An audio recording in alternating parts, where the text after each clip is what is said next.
গোপালগঞ্জের টুঙ্গিপাড়া ঢাকা বিশ্ববিদ্যালয়ের শিক্ষা ও গবেষণা ইনস্টিটিউটের শিক্ষার্থী এবং স্যার এ.এফ. রহমান হল শাখা ছাত্রদলের সাহিত্য ও প্রকাশনা সম্পাদক শাহরিয়ার আলম শামুর হত্যাকারীদের দ্রুত গ্রেপ্তার ও দৃষ্টান্তমূলক শাস্তির দাবিতে বিক্ষোভ মিছিল ও অবস্থান কর্মসূচি পালন করেছে ছাত্রদল।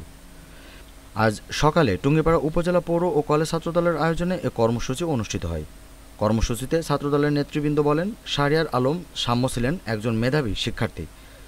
তাকে নির্মমভাবে হত্যা করা হয়েছে। আমরা এ হত্যার বিচার চাই এবং দ্রুত সকল হত্যাকারীর গ্রেপ্তার দাবি করছি। কর্মসূচিতে ছাত্রদল শিক্ষা ঐক্য ও প্রগতির ধ্বনি তুলে বিভিন্ন স্লোগান ও প্ল্যাকার্ড প্রদর্শন করেন।